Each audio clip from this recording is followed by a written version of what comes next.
I went into my son's kitchen, and what I saw there made me call 911. The glass of water felt ordinary in my hand, until it wasn't.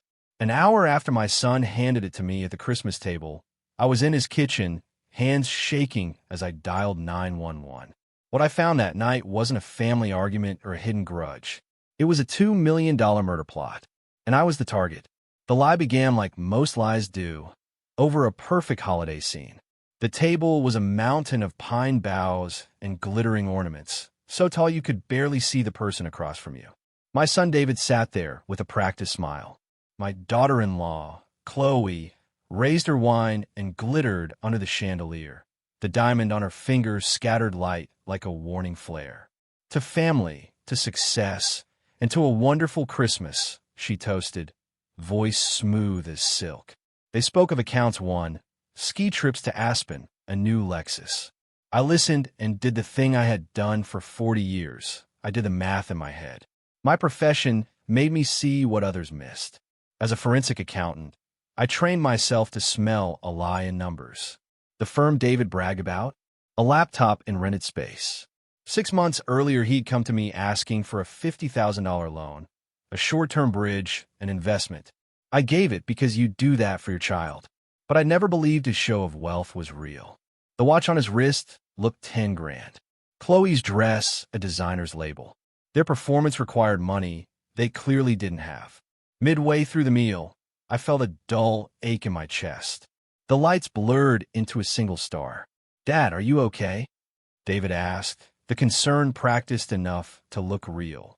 "I'm fine," I lied. "Just a little tired." The room felt too warm. Pine and roasting meat suffocated the air. I needed water. I stood, steadying myself on the hallway banister. The kitchen gleamed like a magazine spread. Stainless steel counters, bright under recessed lighting. A messy pile of mail toppled when my sleeve brushed it, and envelopes spilled across the granite like fallen leaves. I bent to gather them and froze at something with my name visible through the plastic window. A prudential envelope addressed to me. My heart slammed. The envelope had already been opened. I should have closed it and walked away. It was a violation of privacy. But the father inside me, the man who knows danger when his instincts flare, pulled the papers free. It wasn't a bill. It was a life insurance confirmation. Policy holder, Jacob Peterson. Policy value, $2 million. Policy start date, 3 weeks ago. Beneficiary, David Peterson, son. The room tilted. $2 million. He'd taken out a policy on my life. The dull ache tightened into a sharp pain. I scanned the counter for something to hold, and saw it. The half-empty plastic bottle of Fiji water I'd been sipping when I first arrived. David had handed it to me himself. Beside the sink, almost hidden by a marble salt cellar, lay a tiny, clear vial, thumb-sized, unlabeled, nearly empty. A viscous drop clung to the bottom. The connections slammed together like a trap snapping shut.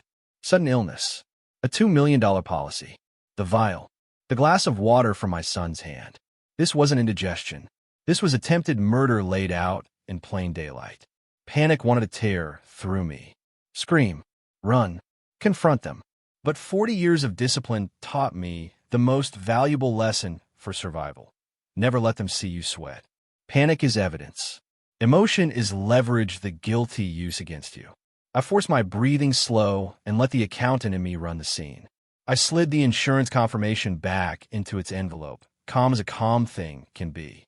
With the same precision I'd used to examine embezzlement ledgers, I picked up the vial and slipped it into my pocket. Evidence. Then I opened the fridge, took a fresh sealed bottle, and drank in front of them. Public, ordinary, convincing. The water would flush what they tried to slip into me. The vial in my pocket would be the proof I needed. I walked back to the dining room, sat down, and smiled with the brittle patience of a man who had found a trap and chosen to build the case to prove it. Chloe asked if I was feeling better. David watched me with something I could not read. A flicker, a hesitation, a moment too small for guilt but large enough for calculation. I left their house that night with a vial like a stone in my pocket and the longest 15 minutes of my life behind the wheel. Every headlight in my rear view felt like accusation. every shadow a threat. I pulled into my driveway and did the sanest thing I could think of. I locked the door, sat in the dark, and refused to call the police. The accused are experts at turning a father's outrage into the scene of the crime. Confused old man, misunderstood. I needed proof that could withstand the lawyers, the smear, the money. I called Michael Vance, my lawyer of 30 years, a steady presence in the chaos of life. Michael answered on the second ring, voice thick with sleep. I told him everything. No emotion, just facts. The $2 million policy, the chest pain, the vial, the water. He listened, cold and methodical, then set the plan. Don't touch the vial, he said. Don't wash. Seal in a bag with tweezers. First thing in the morning, go to St. Joseph's ER. Say you have chest pains and dizziness. Insist on a toxicology screen. I'll call a friend to make sure they take it seriously. Don't call the police yet. We build a fortress of evidence first. I followed his instructions like a man following a lifeline. I placed the vial in a Ziploc with tweezers and sat through the night, listening to the grandfather clock mark every hour I'd survived. At St. Joseph's, the antiseptic lights and thin paper gowns felt nothing like the warmth of my son's home. I told him the script Michael had given me. Blood was drawn. Monitors hummed. Hours later, the doctor returned with a puzzled look and a chart. Mr. Peterson, he said, this is unusual. Your EKG is irregular, and there are traces of a drug called amiodarone in your blood. That's a powerful antiarrhythmic. Have you been prescribed this? No, I said calmly. The only thing I took was a mild beta blocker. They're showing up in your system at levels that suggest recent ingestion, the doctor said. He frowned. We'll consult toxicology. I felt the room tilt again, but this time it was the tilt of someone moving from suspicion to confirmation. The lab would confirm the presence of the drug. The vial in the bag would be evidence. Michael's network would make sure the case was handled properly. We weren't walking into a he said, she said. We would walk in with blood work, a sealed vial, and the trail the insurance paperwork left behind. What followed was a slow, legal hurricane. The hospital's toxicology report matched the lab's result. Michael moved like a chess master. He didn't shout. He subpoenaed. He built the timeline, the policy application, the bank transfers, the emptied loan, the pattern of sudden, extravagant purchases. He lined up witnesses, the financial statements, the text messages, the open prudential envelope, and the vial itself. When the police finally interviewed David, his practiced smile was a thin mask. Under questioning, inconsistencies multiplied. Why the policy without telling me? Where did the money for new life look purchases come from? Who had access to his father's mail? The more he tried to smooth the story, the more it frayed. There's a cruelty that money buys, the confidence to believe you can buy your way out of consequence. David had that cruel arrogance. He'd assumed his son's love and his polished charm would outshine any forensic trail. He was wrong. I won't walk you through every legal step, evidence, affidavits, indictments, because the point isn't the litany of motions. The point is how the predator becomes prey when the prey refuses to scatter. Michael and I built the sort of case that didn't rely on a jury's sympathy for an old man. It relied on hard, undeniable proof. The vial's contents matched the serum in my blood. The policy application bore his digital signature. The bank statements showed transfers to cover the policy premiums. It was a ledger that told the truth. In the end, David's arrest was not catharsis so much as consequence. The man who'd once given me water at the table sat in handcuffs under fluorescent light, his smugness replaced by the hollow look of someone stripped to nothing. Chloe's designer smile was gone, and the expensive watch and Lexus were just trinkets that could not buy him out of the hole he'd dug. Few things are as corrosive as discovery. It eats the performative life from within. David had been performing wealth, but he'd also been performing a willingness to kill for it. That's a performance that can't survive evidence. After the indictment, people asked if I forgave him. Forgiveness lives somewhere else in the house of grief. I remembered differently. The long years of raising him, the nights I sat with his fever, the small mercies of school plays and scraped knees. But none of that erased the fact that my child had tried to turn me into an asset. I had a choice.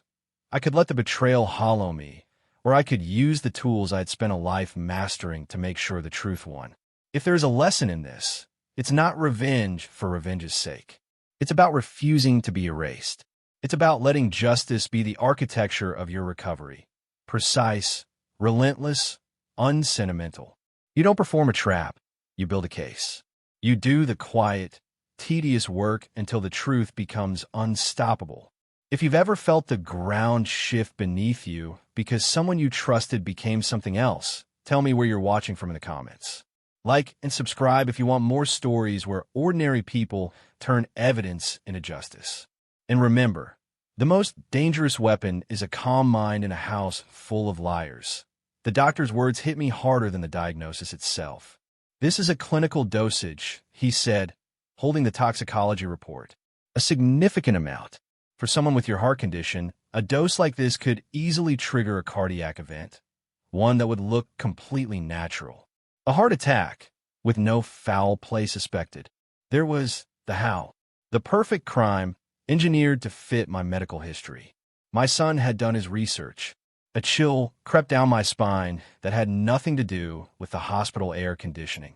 I stared at the crisp report in my hands, an official translation of betrayal into scientific language.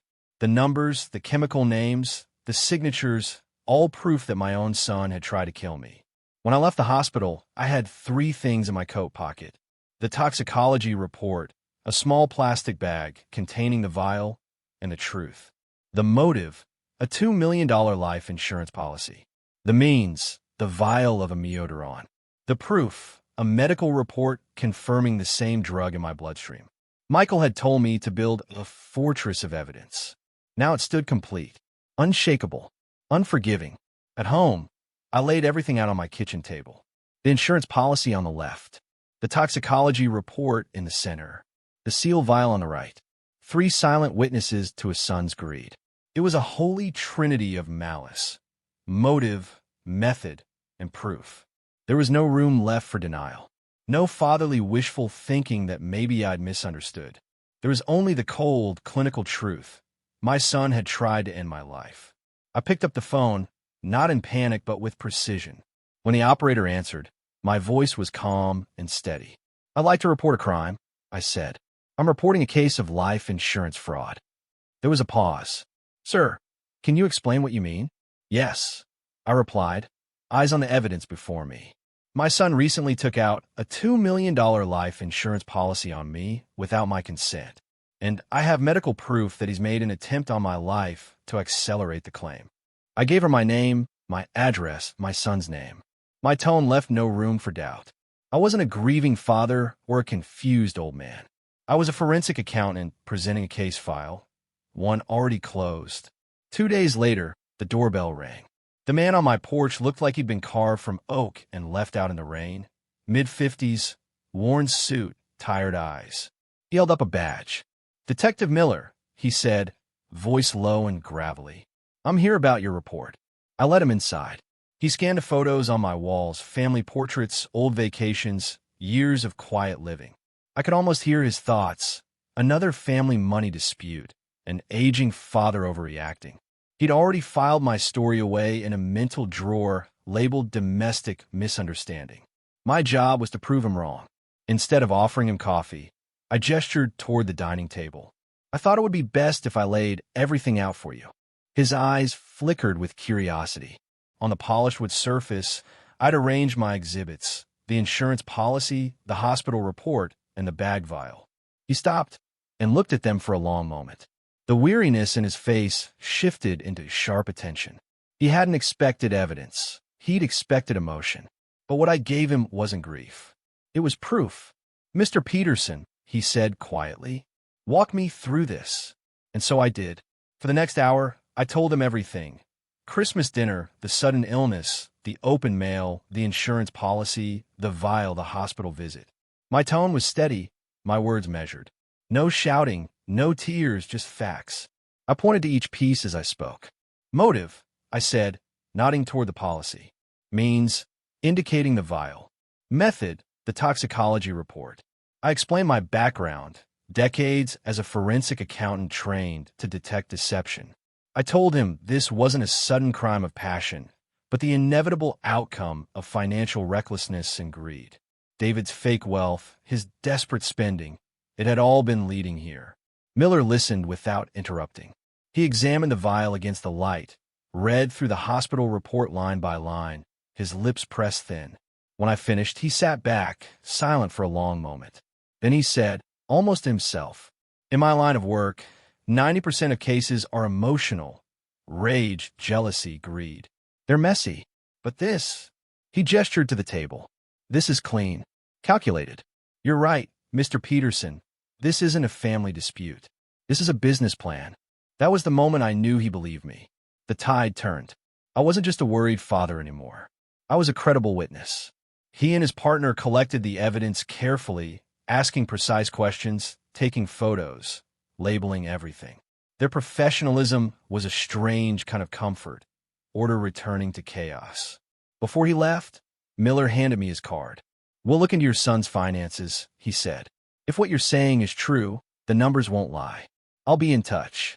3 days later, he called. His voice was heavier now. No formality, no distance. "Jacob," he said, "we've been digging, and it's worse than you thought." I sat down in my armchair, phone pressed to my ear, as he began to paint a picture of my son's secret life. One darker, greedier, and far more dangerous than I had ever imagined. The illusion of wealth was built on a mountain of lies and a mountain of debt. Detective Miller's voice was steady, but every number he listed landed like a hammer blow. $150,000 in credit card debt, across 8 cards. A second mortgage that drained every bit of home equity, and a $60,000 loan from a private lender in Philadelphia. He paused. "This isn't a bank, Jacob. It's a loan shark. The interest rate alone could kill a man. Payment was due last week. Your son was out of options, cornered." Suddenly, it all made sense. The ski trip to Aspen, the new Lexus, Chloe's designer dresses. It wasn't success, it was survival theater. A desperate performance to convince the world they were still winning while the walls were closing in. That $2 million life insurance policy wasn't just an opportunity. It was their last lifeline.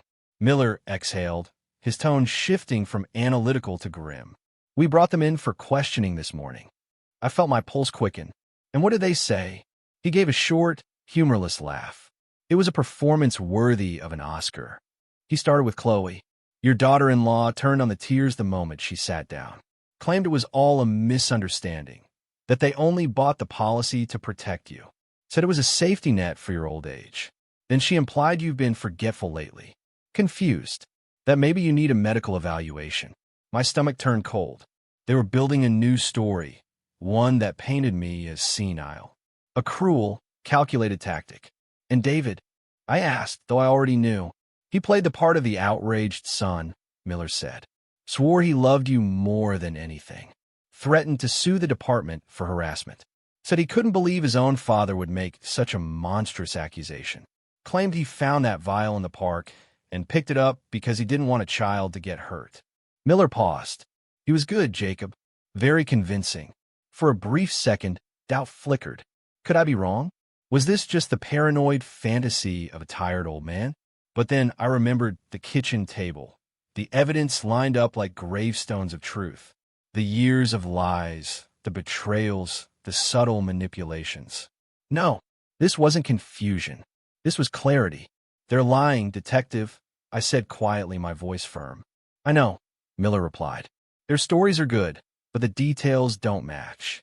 They're counting on us to see a grieving family. But what I see are 2 co-conspirators. The problem is, without a confession, it's a tough case. A clever lawyer could argue you took the medication by mistake. That was why Miller had called. He had the structure of the case, but he needed more. He needed ammo, and I had plenty." I took a slow breath, gathering my thoughts. "Detective, let me tell you a few things about my son's history with money. I started at the beginning.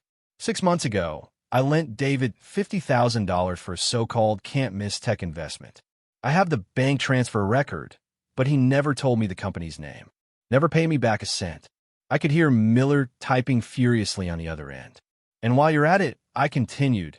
Ask Chloe about her luxury handbag business, the one she started 2 years ago.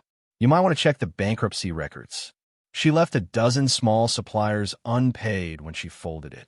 Go on, Miller said, his tone tightening. 10 years ago, I said softly, my late wife's pearl necklace went missing. David swore he knew nothing about it. 2 weeks later, I found it in a pawn shop in Trenton. I bought it back, kept the receipt. I never confronted him. My wife was dying, and I didn't want to break her heart. My throat tightened. Every story I told felt like peeling back layers of denial I had spent decades building. Each memory was a wound reopening, but also a weapon sharpening. One last thing, detective, I said. When you asked David about his finances, did he mention the trust fund my wife left him? The one he emptied in 6 months to buy a sports car and take a trip to Monaco? He was 25. I still have the bank statements. I stopped, breath heavy, eyes burning. I had laid my son bare. His entire history of greed, deceit, and recklessness now stood in the open. It was the hardest thing I'd ever done, but it had to be done. There was silence on the line for a long moment. Then Miller spoke. His voice changed, firmer, colder. Thank you, Jacob. That's the ammunition I need. They think they're playing chess with a confused old man. They don't realize they're facing a grandmaster. 3 days later, my phone rang again. It was Miller. This time, his voice had none of the weary monotone of a man buried in paperwork. It carried something sharper, the electric edge of pursuit. Jacob, he said, his tone brimming with purpose. We've got them, and it's worse than you thought. We got it, Jacob, Miller said. The smoking gun. I sank into my chair, my hand gripping the receiver. What did you find? The drug, immunoron. Hard to get without a prescription, but not impossible. We started digging into online pharmacies, the kind that operate in legal gray zones. It took a while, but we traced a transaction from a Canadian website. The package was shipped to a P.O. box just 20 miles from your son's house. The purchase was made 5 weeks ago. How'd they pay for it? I asked, though I already knew. They didn't use their own card, Miller continued. A prepaid Visa, bought with cash from a 7-Eleven. They thought they were clever, leaving no trail, but they slipped up. The P.O. box was rented under a false name, but the application was done online. And the IP address? It traces back to a coffee shop 2 blocks from David's office. We got him on security footage, laptop open, at the exact time the application was filed. He paused, letting the weight of it settle. The shipping records and tracking info confirm it was delivered a week before Christmas. We have enough, Jacob. The net's closed. A strange calm washed over me. Not relief, not satisfaction. Just a grim, hollow finality. The last flicker of hope, that desperate, irrational wish that maybe there was some other explanation, finally died. All that remained was the cold, hard ash of truth. So you'll arrest them now? I asked quietly. Warrants are being drawn up as we speak, Miller replied. We can pick them up this evening. This was it, the moment justice was supposed to arrive. But something deeper had been forming in my mind for days. It wasn't enough for them to simply be caught. That would make them victims of circumstance, not consequence. I wanted them to see what they had done, to feel the full gravity of their choices, to realize the empire they built was crumbling because of their own greed. Detective, I said, steadying my voice, I have one request. Give me 24 hours. Hold off the arrest until tomorrow afternoon. There was a pause. Jacob, this is a serious felony case. We have what we need. Why wait? Because there's one last move I need to make. It's not about your case, it's about mine. I need them to understand what they've done. Not just to me, but to themselves. Miller sighed, a mix of exasperation and reluctant respect. All right, Jacob. Against my better judgment, you have until 3 p.m. tomorrow. But then it's over. As soon as I hung up, I called my lawyer. Michael, it's time.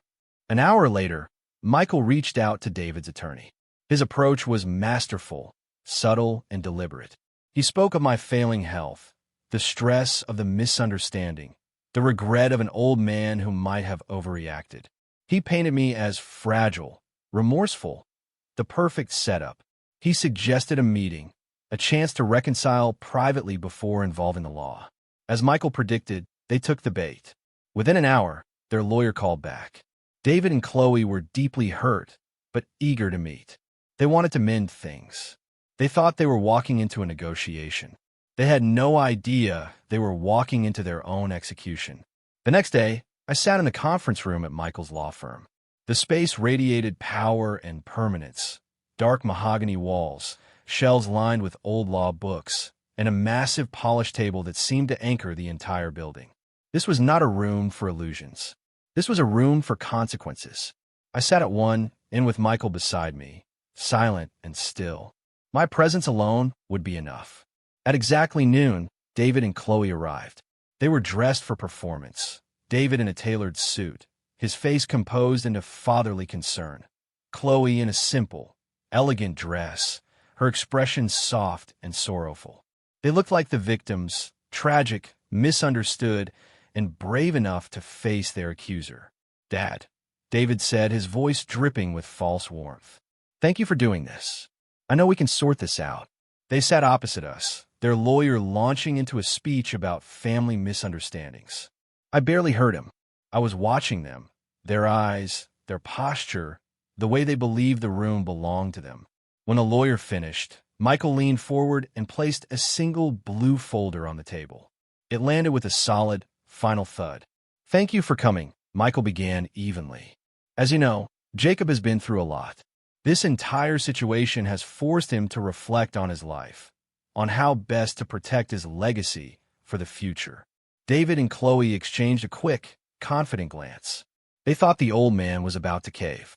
Michael continued calmly. "It all started about 6 months ago. David, you might remember, you came to your father asking for a loan.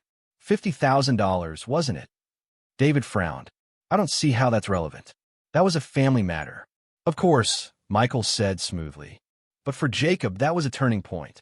It made him reconsider how his estate should be handled, how to ensure his life's work wouldn't be wasted." He opened the blue folder. Inside was not a police report, but a trust agreement. 6 months ago, Michael went on, Jacob restructured his entire estate, his home, savings, investments, valued at roughly $8 million, into a new irrevocable trust.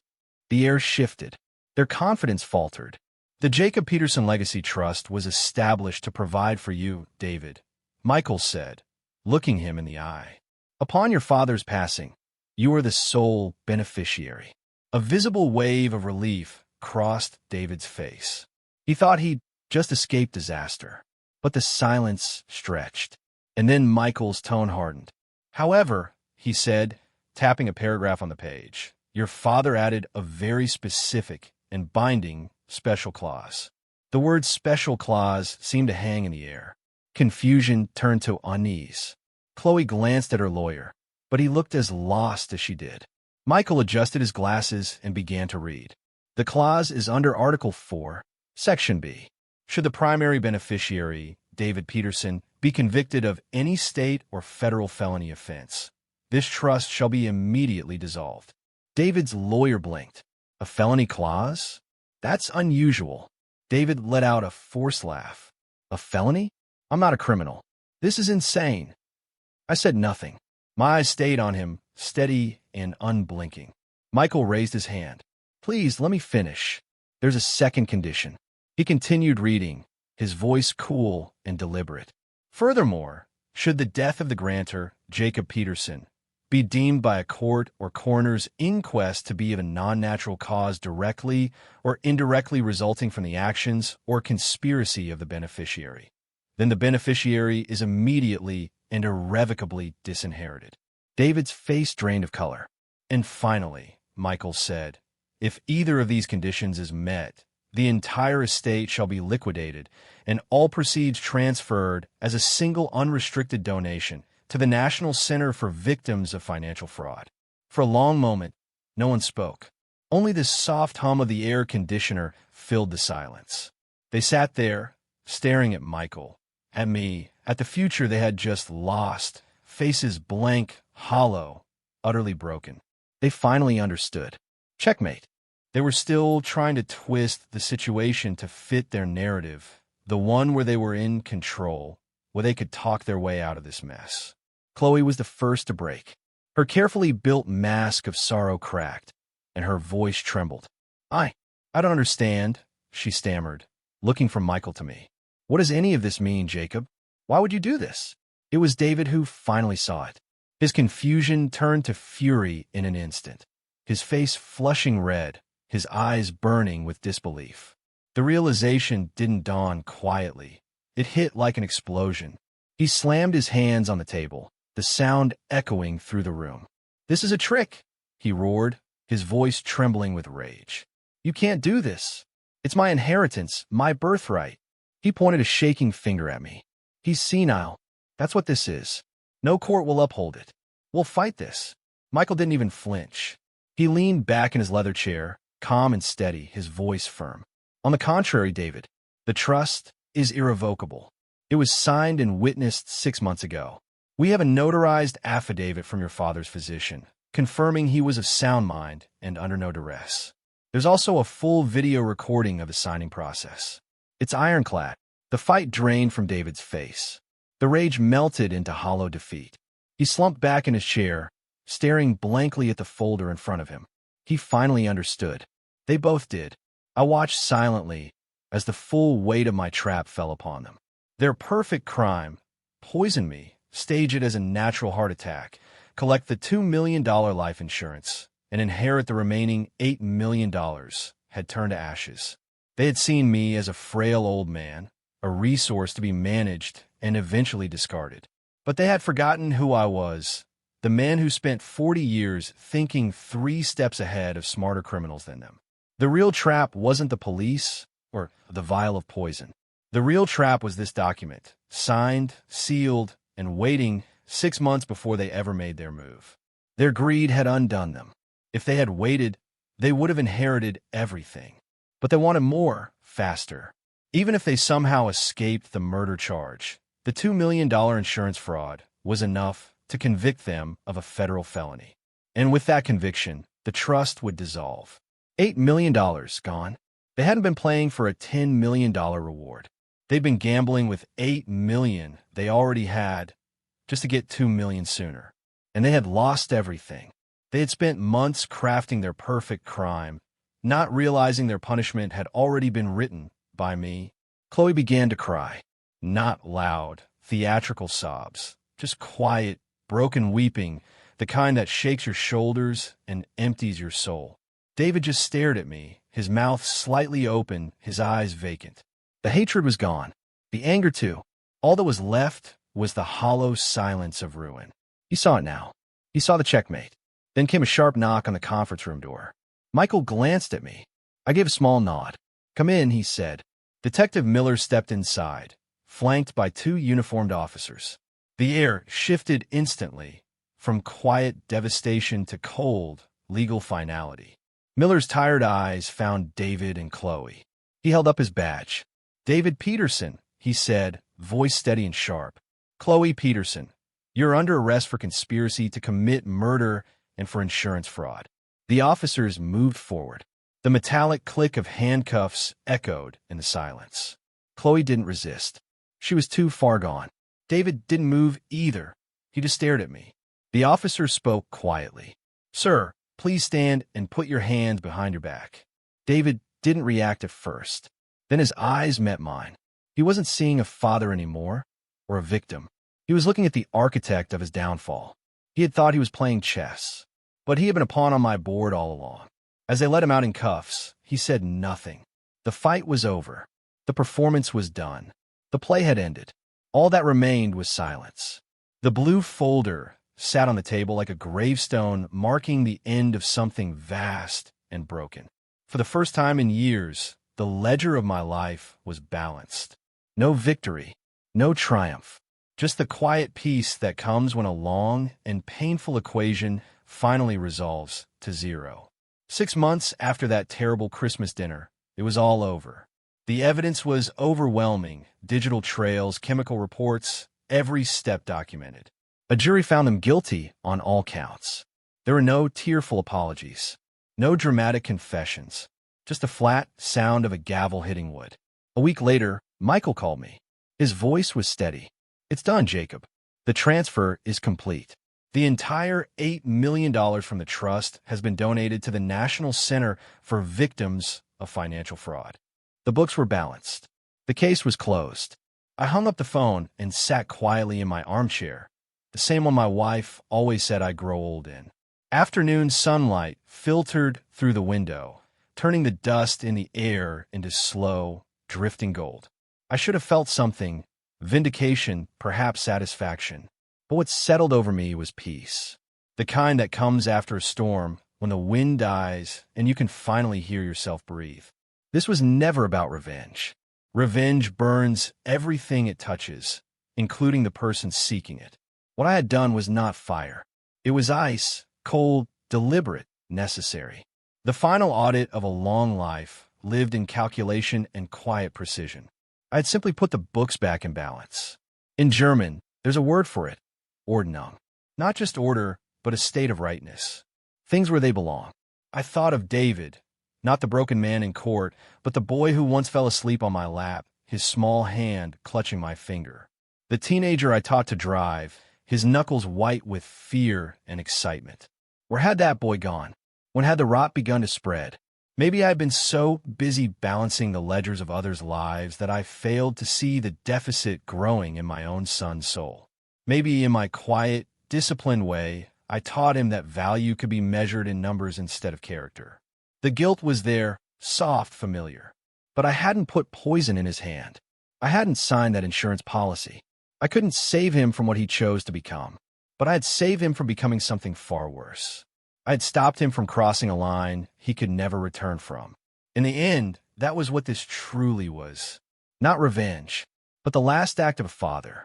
I hadn't saved the man, but perhaps I had saved what was left of his soul. The sun was setting, painting the walls of my living room in soft shades of orange and gold. For the first time in years, the house didn't feel empty. It felt peaceful. Still, mine. My life was no longer defined by the shadow of my son's expectations or the weight of his betrayals. It was a clean slate, an open ledger, ready for a new beginning.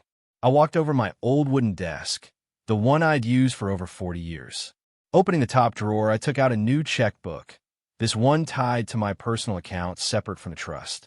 The funds were modest compared to the fortune I had just given away, but they were enough, more than enough, because they were mine. The first check was blank, the lines clean and empty, like a promise waiting to be written. For so long, money had been a weapon in my family, a symbol of control, greed, and pain. But in truth, money was only a tool, and a tool, when used right, could build instead of destroy. My hand was steady as I picked up the pen.